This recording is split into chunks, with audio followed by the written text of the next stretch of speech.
All right, let's jump right in. 5:02, folks will continue trickling in, but for now, let's just go. Hi, everyone. I'm Chelsea Cipriano. I'm the Managing Director of the Common Health Coalition, and we are here for a webinar on hot topics on respiratory vaccines. In particular, we're here to clear the air on liability and practice considerations with a focus on clinicians, you all, many of you in the audience, but hopefully this will be helpful for others, for public health practitioners, and those across the health ecosystem. We know you have questions. We're here with answers, so let's jump right in. Next slide. These are your speakers for tonight. We'll keep this moving at a good clip so we don't feel like we're just talking at you, and get to many of the audience submitted questions that we got ahead of time. So thank you for those. Also feel free to enter those questions into the Q&A section on your Zoom platform. But we are joined here today by this amazing slate of speakers, Dr. Steve Bondi, Bridget Groves, Dr. Nita Mohanty, Dr. Bridget Groves, Paul Rodriguez, Dr. Charlene Wong, and myself. They will each introduce themselves to give you a little bit more on who they are, what they're doing here, and then get into the meat of this topic. So with that, thank you again for taking the time tonight. I am going to pass it to Dr. Mohanty, who will jump in at the top. Please, Nita, take it away. Great. Thank you so much, Chelsea. Just to start off, I want to thank everyone for joining us today and everything that you do on a daily basis to preserve access to vaccines for kids. So thank you so much. And we're really delighted to be here with the Common Health Coalition putting on this webinar. We can advance to the next slide.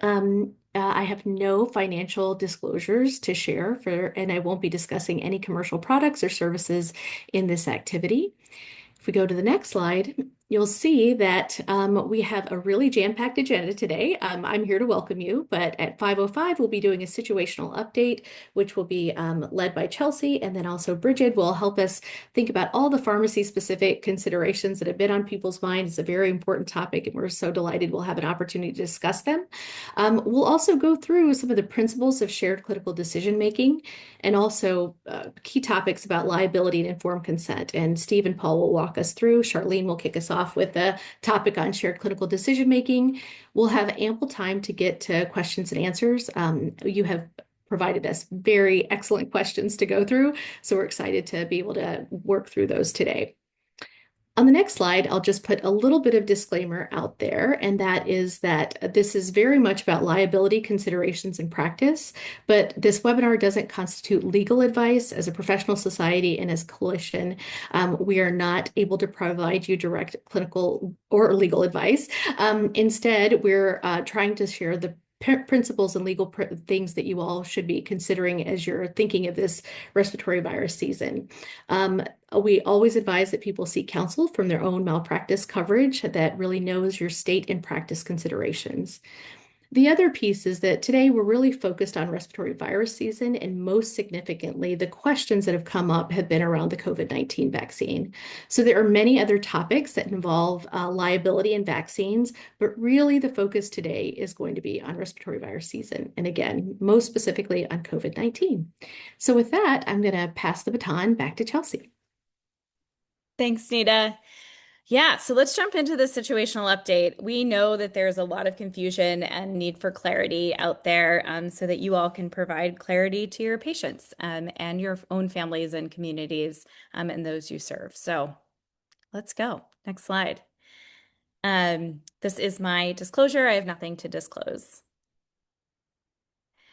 So the Common Health Coalition is an organization of now over 300 healthcare and public health organizations, all working towards this common mission of healthcare and public health working better together to improve our system. So we're here to help fill the gaps, connect the dots, help make the system work better by improving what's happening behind the scenes. So that includes helping to try to bring clarity to this moment around vaccines, this incredibly important public health intervention that we have. So part of that is creating tools like this with our partners at AAP and across the many specialty societies that have put out vaccine recommendations. We've created this recommendations table that really puts forward all of the recommendations from the societies in one place. So there's a QR code to that right here on the right if you're interested in looking at that. But bottom line, whether you're looking at the society's recommendations and the ACIP recommendations, the bottom line is that the recommendation for those 6 months and older for the COVID-19 vaccine is broad. The recommendations for flu and RSV, broad. And the goal is to help folks make the decision about getting vaccinated this season and doing what's right for themselves and their families so that everyone, as many people as possible, can be protected against these viruses this season. Next slide. So one of the other tools that we created in response to people feeling very confused about where they could get the vaccine, when, how, and where and whether they would have to pay for it was this map and a bit of an explainer about what happened at ACIP this fall.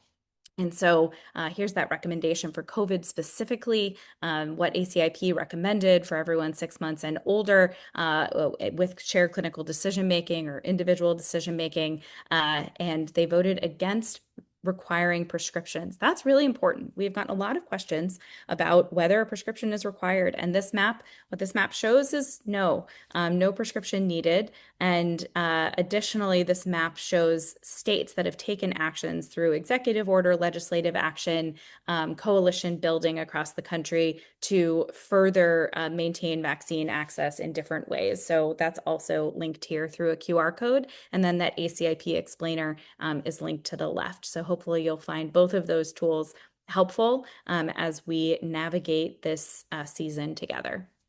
Next slide. And then finally, one of the other things we wanted to clear the air on is high risk. For a long time, we haven't had to think about who is considered high risk for the COVID-19 vaccines.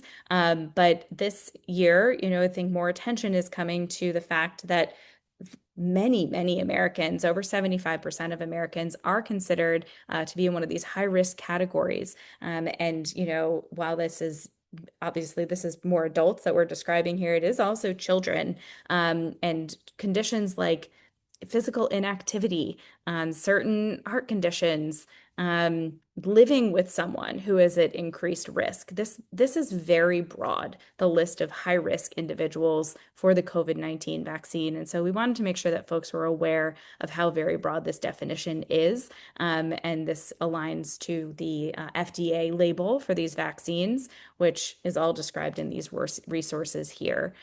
So this is just a quick overview of what high risk means for the COVID-19 vaccines. Next slide.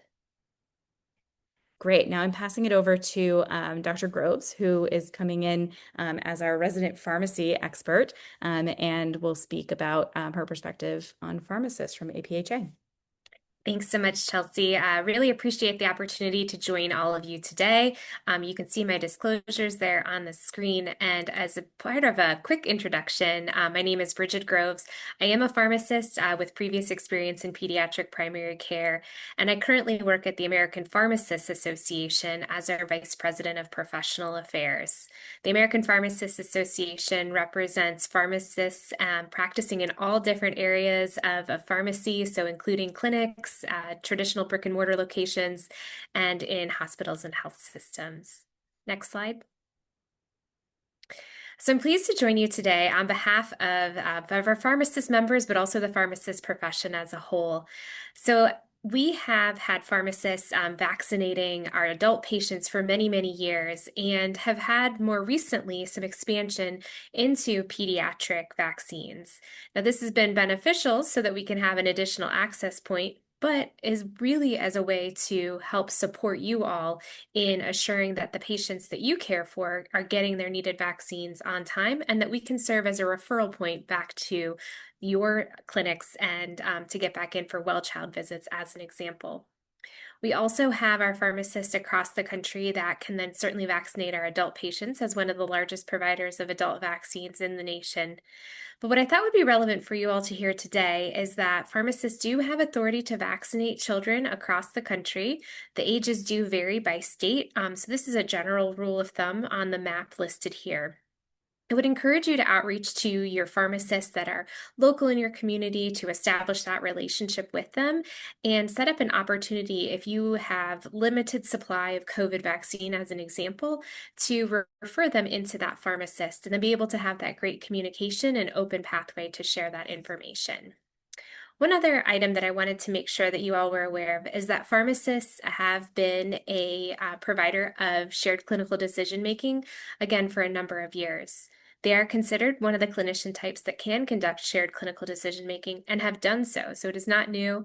We've done so for vaccines like RSV for older adult patients, as well as for COVID, recommending or identifying older adults that might need a second dose if we're immune compromised. So we're really excited to be a partner with you all in the community and to help to build those relationships and assure that we're protecting our patients as well as the caregivers and parents that take care of our little ones. Pleased to be with you all today.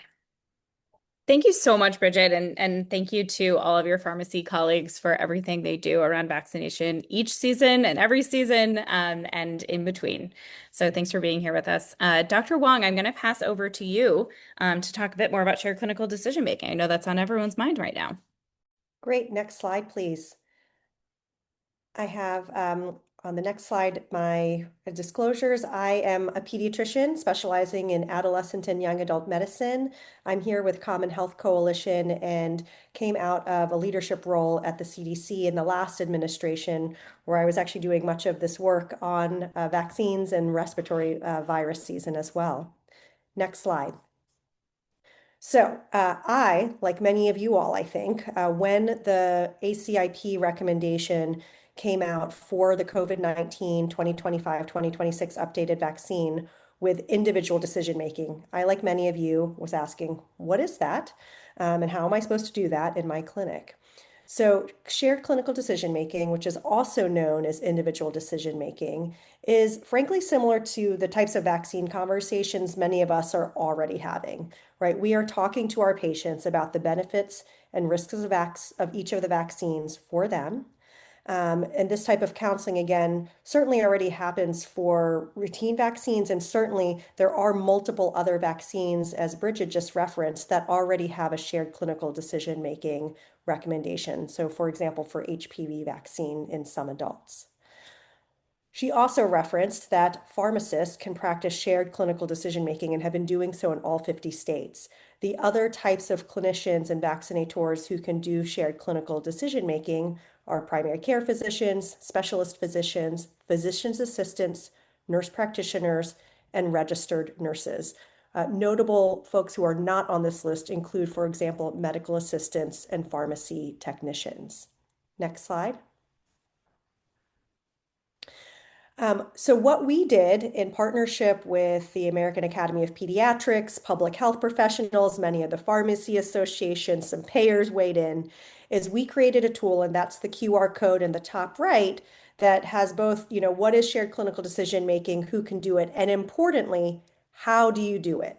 And the top line is this: shared clinical decision making can be conducted in multiple ways, and you're probably already doing it.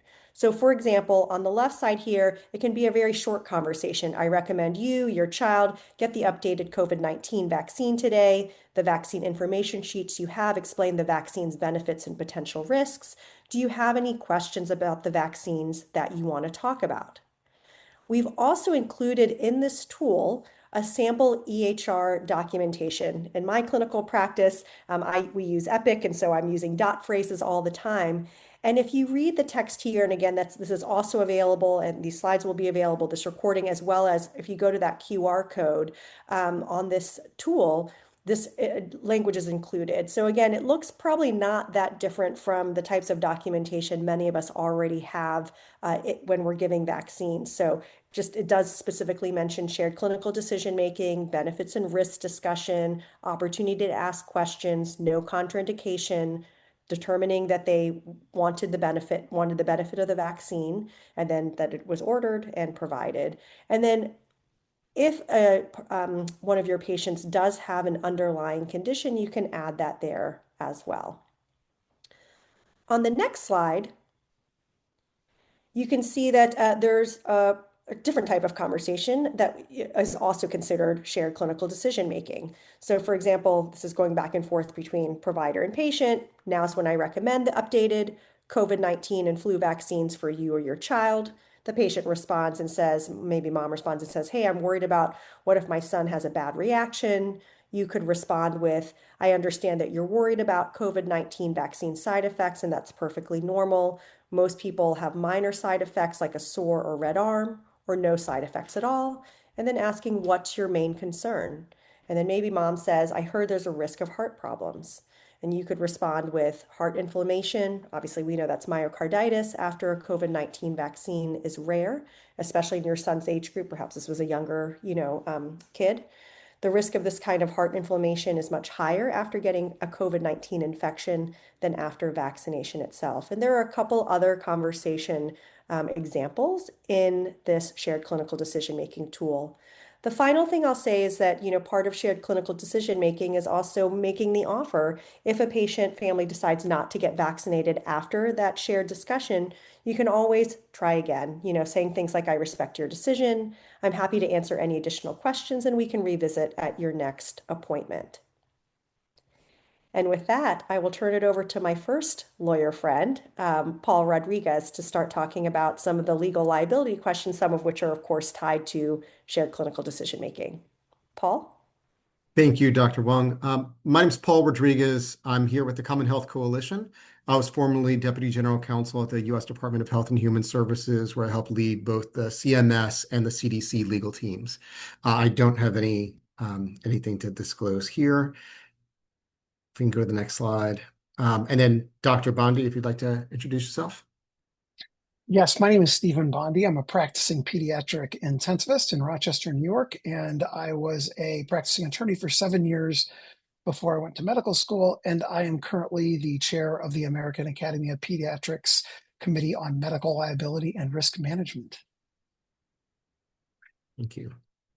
And so, to start off with, I'll say that, we're going to talk a little bit about how we've already talked about how changes to the FDA labeling and ACIP recommendations affect legal liability. And first of all, the fundamental liability structure doesn't change, but we've been getting a number of questions, and I think everyone's been asking a lot of questions about the nuances of how an FDA label or an ACIP recommendations, what impact does it have? So we wanted to talk through that, as well as some steps that providers can take and how they communicate with their patients, as Dr. Wong was just talking about, and how do they document that to manage those risks.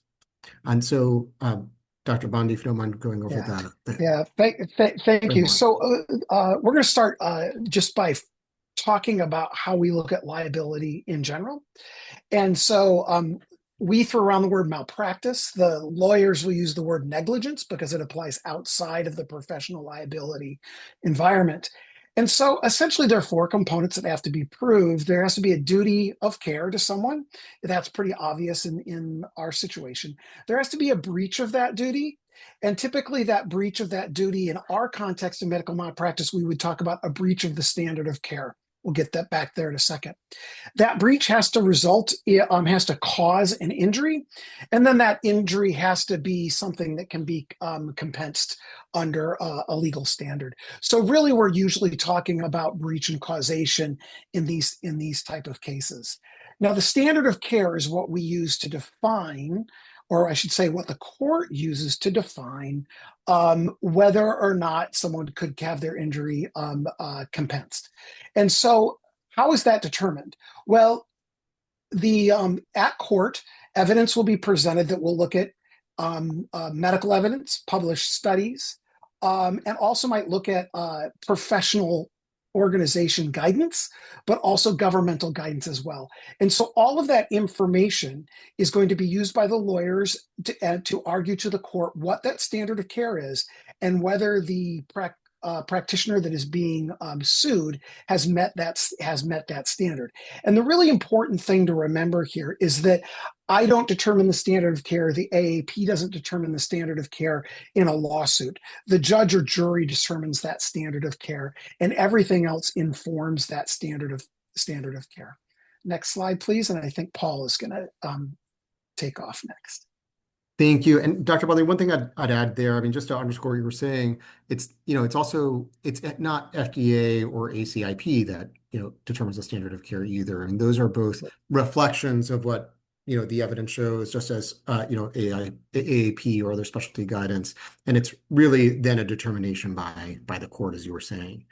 Now, that's the fundamental structure. Most, liability cases, most cases like this are typically brought under state law by state courts. And there are some additional federal protections that are provided to clinicians who are providing vaccines and vaccinating their patients. And those are two primary ones. One is the Vaccine Injury Compensation Program, or VICP. It was created in 1986 by the National Childhood Vaccine Injury Act. This is essentially a no-fault compensation process by which anyone who is injured by a vaccine, or children injured by vaccines, can go about and seeking compensation for that injury. This typically does not involve the provider at all. There's a separate process they go through.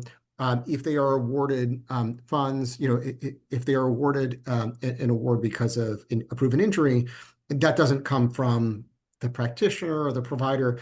That comes from a trust fund set up for that purpose. Patients have to go through that process before they're able to seek any compensation from an individual practitioner. And so typically they would go through that process. They would be offered an award, and only then could they then file suit against a practitioner, a provider here. Now, in terms of what is covered, that coverage is solely determined by whether it's on the vaccine injury table. There's a whole process for putting vaccines on the vaccine injury table. Most routine childhood vaccines are on that table. That's including influenza, relevant to today's conversation. COVID-19 vaccines and RSV vaccines are not on that table today. And they have not been on that table.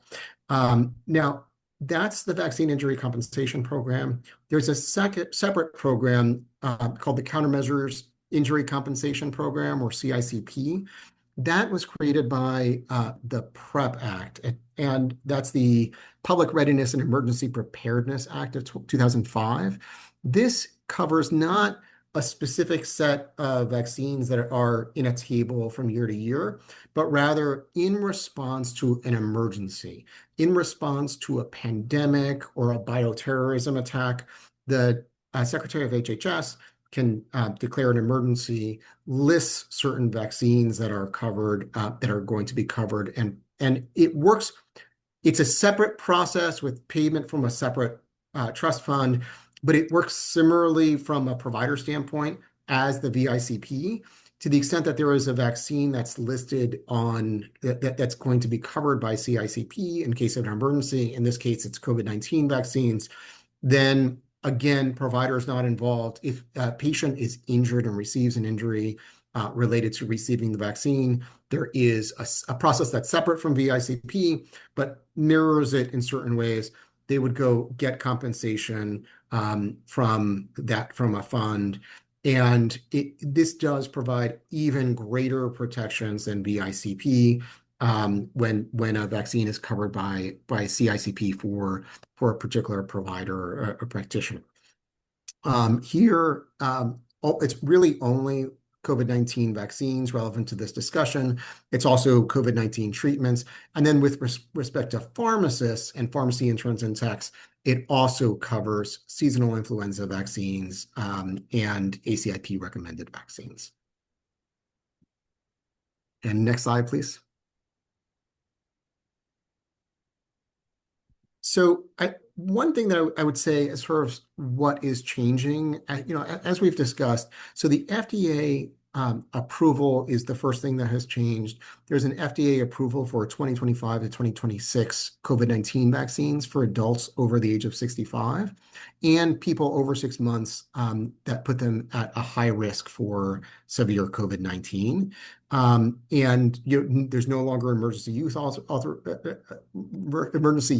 authorization. These are fully approved vaccines.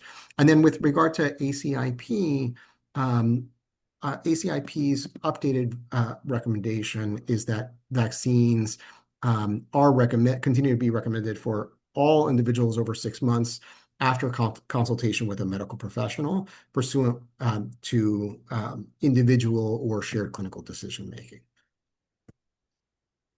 And in terms of what impacts that has, I just want to underscore, the FDA label change came first. It doesn't have in itself an effect on the ACIP recommendation. Those are two completely separate things. In terms of, whether when you're prescribing a vaccine or the COVID-19 vaccine to healthy individuals under the age of 65, and by healthy here, I mean those who are not at an elevated risk, that would be considered off-label from an FDA perspective. But I want to, really stress here that off-label use is for drugs and biologics is legally permissible. If it aligns with the standard of care, it's very common in many areas, particularly in pediatrics, as you know. PrEP Act protection, one of the things I didn't mention before, is that PrEP Act protection, there is some ambiguity as to whether it covers off-label administration or not, so whether there's that extra layer of protection. But even if it were not to apply to, and it clearly applies to on-label administration, the question of off-label administration has not been tested.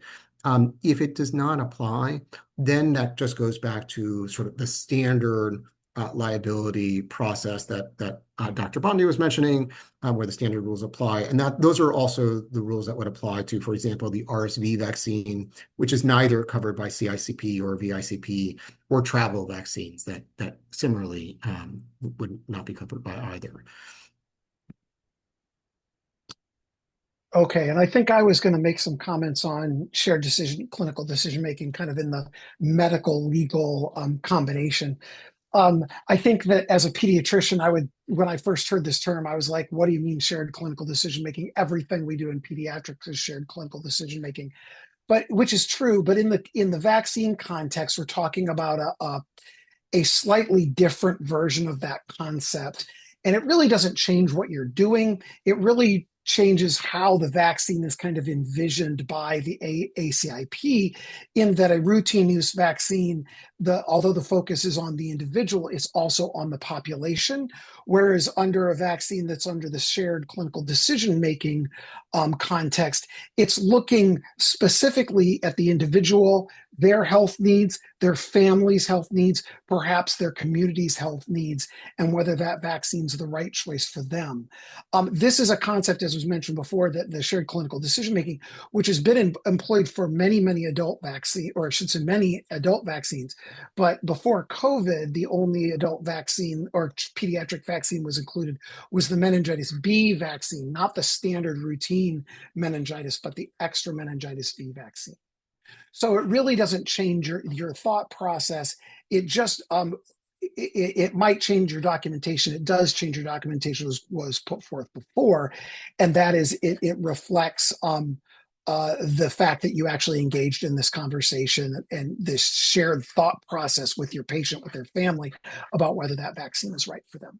And Paul's going to comment on the coverage. Right, and I just want to note that for coverage purposes, so for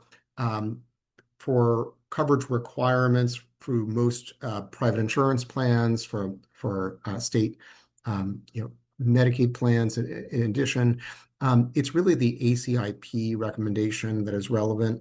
The label is not relevant for those purposes, and so to the extent that a vaccine is recommended by ACIP, as COVID-19 vaccines are, they are recommended with shared clinical decision making, but it's still a recommendation. So coverage does not change. They will continue to be required coverage for COVID-19 under most coverage plans. Next slide, please.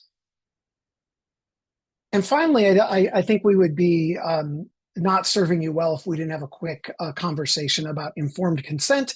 And it's a kind of mirror image, what we call informed refusal, which is where you engage in the consent process, but there isn't the patient or family decides not to give a recommended procedure, then it may be appropriate to document that as well. As you all know, because you engage in this on a regular basis, a robust consent process involves discussion of the risk, benefit, and alternatives of a given course of action. And I also want to remind everybody that the consent is not the document. The consent is the process, the communication that we engage in. From a legal standpoint, there are two important things for us to think of. Generally, and there are some subtle variations from state to state, but whether or not the consent process that you engaged with a patient or their family is going to be judged on that same negligence standard that I discussed earlier. So you're going to have to say, did you comport with the standard, what a reasonable clinician in your situation would have done for the consent process? That's if a consent process was done and determined whether it was good enough. If there was no consent process, then most states, not all of them, but most states use a reasonable person standard to assess whether there should be liability for a failure to obtain consent. And that reasonable person standard would mean, would a similar situated patient or parent in that case consent to that proposed intervention? And in both of these cases, those determinations would be made by the trier of fact. In this case, typically a jury, but under some rare circumstances could be a judge if it was a bench trial. And I think that takes us to our next speakers. All right. Well, I will be moderating the next section, which is the Q&A. And I realized in my excitement for this webinar, I didn't introduce myself. I'm Meeta Mohanty, and I serve as the Senior Vice President of Child Health Finance and Quality at the American Academy of Pediatrics. I'm also a pediatrician, and so this topic is close to my heart for my AAP life and also my clinical life. I will say that throughout this process of when we released our guidance on influenza, RSV, and COVID-19, things quickly transitioned from clinical questions to legal questions and pragmatic implementation questions. So in that spirit, I'm going to go through some of the questions that we've received here. So question number one, I work for a large health system that has a COVID-19 vaccination policy that aligns with AAP recommendations, including off-label use. If I follow this policy, can I, as an individual practitioner, be sued and held responsible for following the policy if a patient has a complication? I'll take that question. This is an excellent question. I think, as with anything that we do when we are employed, when we're an employed clinician as opposed to one that's independently practicing, we are all held responsible for our own medical advice. We are engaged in a physician or a clinician-patient relationship, and as such, we are individually responsible for those decisions. Now, of course, there are typically advantages to working for large organizations. They have legal departments that can help and risk management departments that can help. But we are, as with any other thing, we are responsible for our own medical advice and clinical decision making. Thank you, Steve. I think this next question gets to what's different about off-label use and COVID-19. So the specific question is, during a measles outbreak, we may give measles vaccines off schedule and possibly even off-label. How is giving the COVID-19 vaccine off-label different from a liability perspective? I can address this one. So I think this gets back to what we were talking about in the slides as to sort of which vaccine is covered under sort of what bucket and structure. So first of all, as Dr. Bundy talked about, there's the general liability structure, and then whether there's extra layers of protection on top of that. So here, if we're talking about measles, there is an extra layer of protection on top for a measles vaccine. So that is covered by VICP. VICP protection is does not depend on whether it's being administered on or off label or, according to an ACIP recommendation.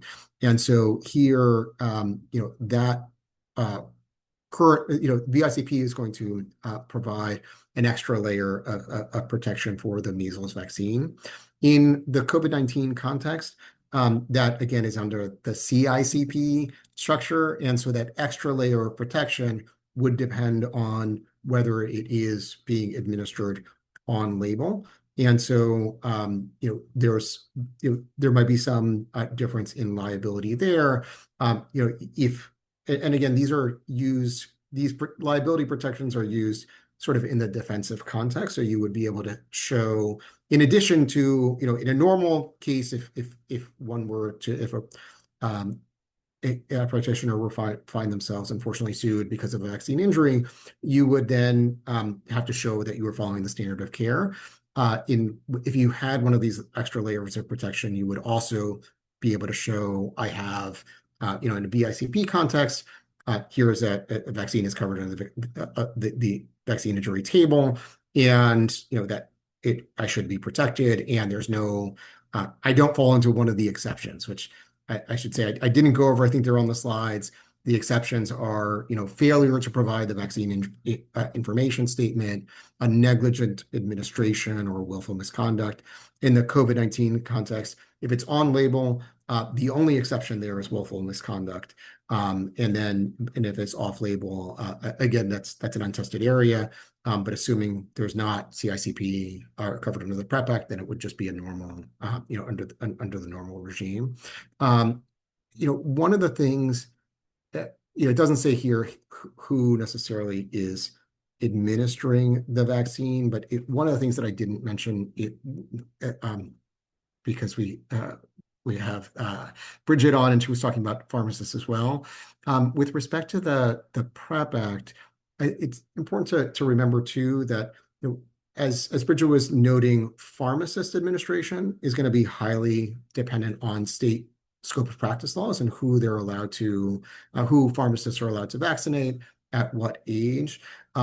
One thing about the PrEP Act is that it does preempt state regulations of scope of practice as well. And so to the extent that a vaccine is administered on label, then, and so clearly under the PrEP Act protections, then there could be preemption of state laws, and that would allow pharmacists, irrespective of state regulations or state statutes, to be able to administer in accordance with both the FDA label and an ACIP recommendation.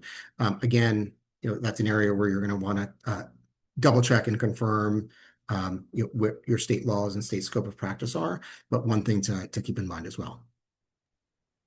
Thanks so much, Paul. The next is a very specific clinical scenario. We've heard a lot about the risk of myocarditis and people's concern about that with the COVID-19 vaccine. So the third question is, I have a healthy adolescent male patient who wants the COVID-19 vaccine, and his parents want him to be vaccinated. Do I need to specifically discuss the myocarditis risk and document it for this patient? Should I do this for all patients? I unclicked my microphone there for a second. This is a great question. I'm a father of an adolescent male, so this speaks to me. I think the first thing we have to do is understand how we should frame a consent conversation. And we could have a whole webinar just on that topic. We're not going to do that. But essentially what we want to do is we want to advise patients of common risks and serious risks. And once again, that the standard would be, what would a reasonable person want to be informed of on behalf of themselves or their child? I think this is something we all have to gauge for ourselves. I'm an ICU doctor. I don't do immunizations much, but I think I would talk about the myocarditis risk. I think I would do it exactly as I believe Charlene did earlier. And specifically frame it as some are concerned about this. And the reason I would is because it is very obvious blatantly in the package insert for the vaccine. There's a pretty extensive discussion of myocarditis in the vaccine package insert. So if I were doing it, I would bring that risk up because it's a serious risk and it's a well-known risk as well. Should you do that for all patients? That's trickier, and I think you just have to assess what you think based on your practice are the common and serious risks that somebody would want to be a reasonable person would want to be informed of. Thank you. So this is the other side of the coin of liability. So I have a question here about, can I be sued if I don't offer the COVID-19 vaccine to a healthy patient? Yeah, I thought this was an excellent question, and it's actually one I should have thought of, but I hadn't heard of before. And it's like, what does this look like? And there has been some litigation in very specific settings that don't really apply to pediatrics about where organizations have been sued for failure to provide immunizations, such as in an incarceration setting. It's not what we're talking about today. This would be tricky, especially and I think it would depend upon a rather artful argument by a lawyer. I think the risk of this is low. I certainly think it's appropriate to say, we offered the COVID vaccine and family declined after discussion. We all are familiar with dot phrases and shortcuts. That's something pretty easy to put in a note. I think it would not be an unreasonable thing to do. It's a pretty good defense to be able to point to the FDA and say that this is unlicensed in this population. However, Paul may have a comment on this one as well. Yeah, I agree completely. I think that the likelihood would be much lower here. And I think to Dr. Bundy's point before about informed consent and informed refusal, always helpful to document, either way. And as Dr. Bondi was mentioning in terms of talking about myocarditis risk, it goes the other way too, right? So the myocarditis risk of getting the vaccine versus contracting COVID and what the risk is there, and that goes to the informed refusal and why you want to document that. Thank you both. So this is kind of going back to the question of how to consider on-label, off-label use and risk categories. So this specific question is, I have a patient with moderate asthma. Asthma would be included in the FDA eligible criteria for COVID-19 based on risk. Should I still pursue written informed consent? Not necessarily, and I'll tell you why. The important thing is that there's some sort of a conversation regarding. You have great protections with the PrEP Act from this, and the likelihood of you being sued for an on-label use of this vaccine is extraordinarily low because the protections are so broad that it would be unlikely a lawyer would be interested in this case. That being said, I think it always benefits us to have some sort of a documentation that the conversation occurred. Whether or not there's a benefit to having some form that memorializes that conversation very specifically, once again, could be another topic for a very long conversation. The important thing is that the communication occurred. And it is valuable to have, we discuss the risk, benefits, and alternatives of the COVID vaccine and family declined. Or we discuss the risk benefits of the COVID vaccine and, Billy will be getting the vaccine today or something like that. Yeah, and I agree. I mean, the thing I would add is, in the written consent itself, it's not a talisman that's going to protect you from everything. I mean, it's really about whether or not you had that conversation, and that's why some form of documentation, even in the patient record is helpful. Yeah, just to build on that too, because thanks, Paul, for bringing that up. The important thing about that is for everyone to understand that consent forms do not waive negligence. They show that consent was given. So they're memorialization. So they protect you against a failure to obtain consent claim. They don't protect you against a claim that you committed negligence in treating the patient. Thank you for that.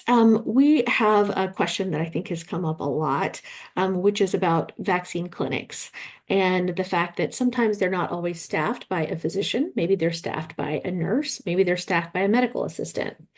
So the question is specifically, can these types of vaccine clinics continue with shared clinical decision making, or do we need to ensure patients who are healthy and without high-risk conditions have a discussion with a physician to prevent liability issues? This is a great question, and I think it really depends upon the scope of practice of the teammate that we're talking about. Certainly, uh, clinicians, APPs, as well as pharmacists, are all within their scope of practice to talk about the risks, benefits, and alternatives of that procedure. And so there's a real question about whether that's within the nursing scope of practice.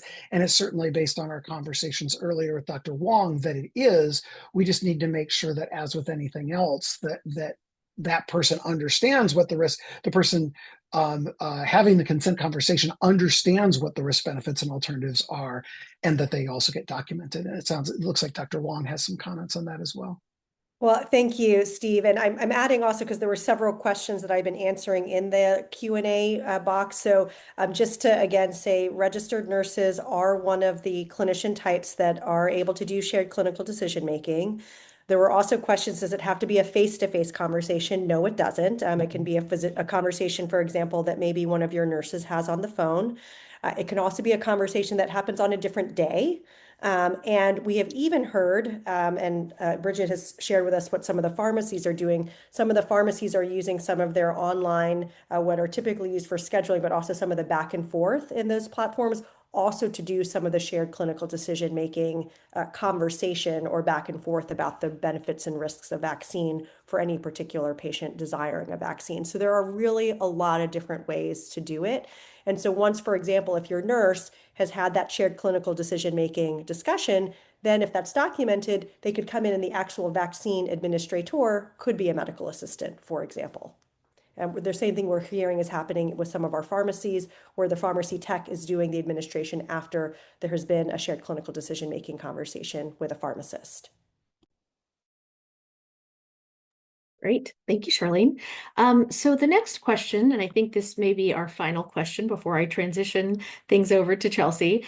So the state that I practice in has policies for COVID vaccination that go way beyond the FDA labels, meaning they're not restricted to the on-label use. Does this offer me more liability protection? And again, should I still consider written informed consent for COVID-19 vaccination that would be on-label or off-label? I'm happy to tackle that. I mean, I think the short answer is yes, it does provide more protection, certainly. And that's only because, it's just one more thing to point to as to what the standard of care is. And again, as Dr. Bondi was noting, standard of care in a negligence lawsuit is determined by the court. But what, a petitioner at that point would be pointing to what exists, why, what their administration, fit within the standard of care. And certainly any further guidance, just like you could point to an FDA label, an ACIP recommendation, a specialty organization, or published studies, guidance from the state is one more thing that you can point to as to what the standard of care is. And so, yes, it is helpful, certainly. It is not required. But it's one more thing that one can point to. In terms of, and then written consent, informed written consent, again, same answer. That's helpful for the consent, not necessarily for the negligence. And so it's really documenting that you had that conversation that's helpful. You can see this topic of informed consent is heavy on the minds of many. It's coming through in many ways.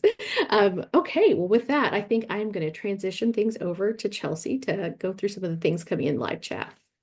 Amazing. Thank you so much, Nita. Thank you all. I'm going to ask that everyone come on video, all of our speakers today, so that we can all be here for questions. And one question that we've gotten in the chat quite a bit is whether the slides in this presentation will be available afterwards. Absolutely. We'll have the recording up on the Common Health Coalition's website and on the AAP website. And we'll all be sure to share this out as well. So don't worry if you missed the beginning, you can catch up. So I'm going to kick off with a question that I saw in the chat, and then we got in advance about availability of the COVID vaccine specifically for those who live in areas where availability is limited. What are people's options other than medical practices and pharmacies to get their kids vaccinated? So, Charlene, I'm going to pass to you on this, and then feel free to tag in Bridget or others. Yeah, so certainly, I mean, our clinical practices and pharmacies are really the mainstay access points for COVID-19 vaccines, certainly for children. While there are local public health departments, for example, that also will carry this vaccine, I mean, you all have been seeing the cuts to public health have been really drastic. And so this is really a call, and I'm assuming many of the people who have joined this evening probably already have ordered and are offering vaccines in your clinic. But really, it is so important. And then also, as Bridget encouraged earlier, to like find those other vaccinating providers in your community to be that vaccinating community. But Bridget, let me turn it over to you on that. Yeah, thanks, Charlene. Recognizing that there's so many different clinician types in the community that can provide vaccines now, it's so important to recognize it doesn't matter where, let's just get you the right vaccine for you, and making sure that you have access to that. So pharmacists are part of that immunization neighborhood and can certainly serve to be a source, especially for our older adults or parents or caregivers.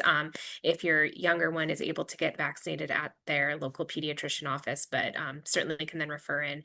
Yeah, the age specifications that we talked about a little bit earlier will certainly be at play. And then there might be individual pharmacy locations that have a little bit of a different policy as well. So you might also need to verify with that pharmacy prior to sending your patients there to make sure. But setting that relationship up early would be a way to alleviate that concern.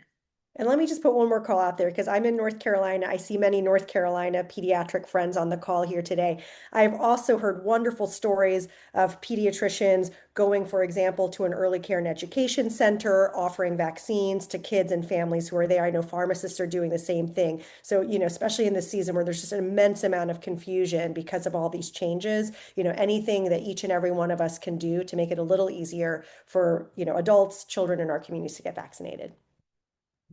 It's a great segue, Charlene. You set us up well for the next question that we got in the chat, which is I'll pass to you and Nita, if you don't mind, any advice that you have as pediatricians for counseling parents in newborn nurseries or during those early visits for encouraging family and sibling vaccination.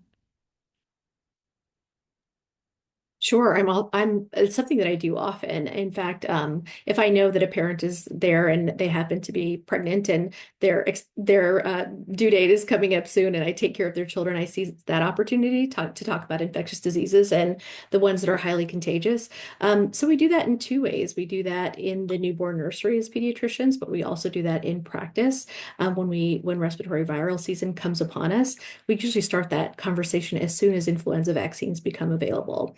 The same thing goes with COVID-19 vaccines, thinking about where there are opportunities because we know of other family risk factors. For example, a sibling who might be immunocompromised, another caregiver who might be immunocompromised, ensuring that we're seizing those opportunities to discuss those issues too.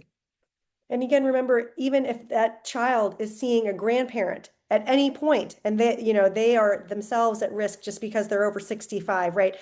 There are even some major pharmacy chains that are essentially defaulting that every single person is on label because that list of the conditions or these things that make someone at higher risk is just so broad. And one thing I forgot to say in shared clinical decision making, I just want to make sure I say it out loud here, is so important. We've also had questions, do I have to document something differently to get reimbursed or paid for the vaccine? As Paul already flagged, this is shared clinical decision making. It is covered by all of our payers, and there is no documentation requirement that is different for getting reimbursement, so paid for the vaccine.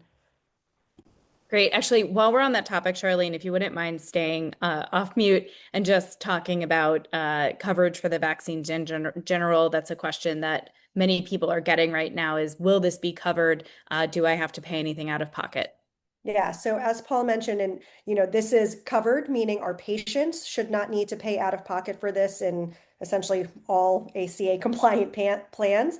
And we, as the vaccinators, should be getting reimbursed for the vaccine. And then, of course, in our Vaccines for Children program, that's where the vaccine is coming from, your Vaccines for Children program. Perfect. Thank you. I know that's the front of mind for many people. Paul, can you speak a bit? There's some questions in the chat about the FDA approval and whether that was for minors as well. And how does all of this relate to a minor's ability to consent and capacity for shared clinical decision making? So the FDA approval basically broken up into two areas. So FDA approval for adults over 65 and FDA approval for those younger with high-risk conditions. In terms of the in terms of ability to consent, I looked at to Dr. Bondi about individual conversations and sort of age and appropriateness of conversations directly with the patient.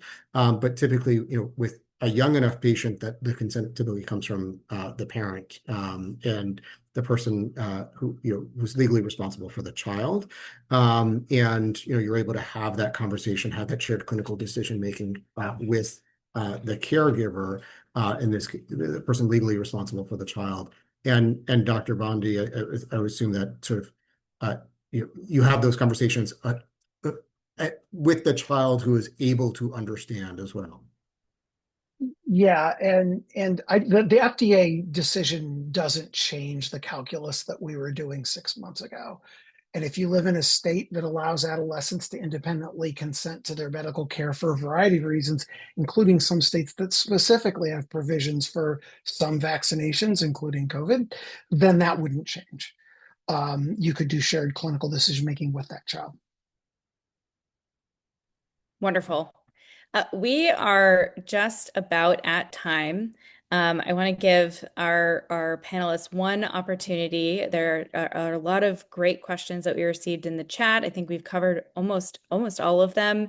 All of these resources will be available on our websites, and we'll get that up in just a moment. But I would love to hear from our panelists in 30 seconds or less what you hope folks take away for this respiratory season from this webinar or in this moment for their patients. Dr. Mahanti, I'll start with you. Sure, but I also want to add, oh, did you say Mohanty or Bondi? Sorry. Oh, Mahanti. Okay. I also wanted to address one of the questions that I think is in the chat, which is around payment for COVID vaccine, if I might. Sure, please. So there are mechanisms to get paid above, standard preventive service codes. And so we do have COVID payment resources on the AAP, and we can certainly put those in the chat or put those in an answer here for how to do that. I will also say that starting January of 2026, there will actually be new payment codes where you could get paid for doing vaccine counseling, even if a vaccine is never given. So there are payment pathways. So just please look out for those resources. In my 30-second overview is number one, gratitude for everybody on this panel and everything that they do. But I also hope that people will take this shared clinical decision-making opportunity as an avenue to actually get more kids vaccinated during this season. Thank you. Bridget, you're up. Thanks so much, and echo the appreciation for everyone and all the clinicians on the line putting forth the hard work to make sure we're protecting our patients and our families, and recognizing that pharmacists are part of that care team and want to be there to help support you and to make sure that there's an opportunity and an avenue to get all of our patients vaccinated. Excellent. Dr. Wong. Yeah, just again, adding to the gratitude and just to say so much of this is with us, friends, this season. Often in past seasons, we at CDC, for example, were running multi-$100 million campaigns to help remind people that this is the time to get vaccinated. That is just not happening this season. So it's really, on us working with our patients to have these conversations. And I will just re-hit again, shared clinical decision making. There's lots of different ways to do it. Most of us are already doing it. We hope you use these tools to continue to protect our patients and our practices. Dr. Bondi. Thank you. I share everyone else. I'm so grateful for everyone who's attending this webinar because your interest is so critical in this topic. I think from my perspective, really the thing to remember is to take Dr. Wong's advice. Do what you've been doing, continue to do what you're doing, engage in those conversations, And just tuck in the back of your mind that the landscape might be slightly different with the COVID vaccine under the current regimen. It doesn't mean you have to change what you do. It's just tuck that away and understand that there is value into that extra sentence into your note about discussing, the risk benefits and alternatives to the vaccine. You're doing it anyway, you might as well document it. And Paul, round us out. Well, I want to thank you for having us, but more importantly, thank you for the work that you do every day. And I know that these questions of liability is the last thing you want to be thinking about. I hope that this conversation is helpful and provided some comfort so that you can use your your clinical decision making and do what is best for your patients. Thank you. Thank you all. We have one last slide that has some resources on it with QR codes, and these will all be emailed out after. But thank you so, so much for joining us tonight. And we hope you have a lovely evening. Thank you to our panelists for your expertise and guidance. Thank you.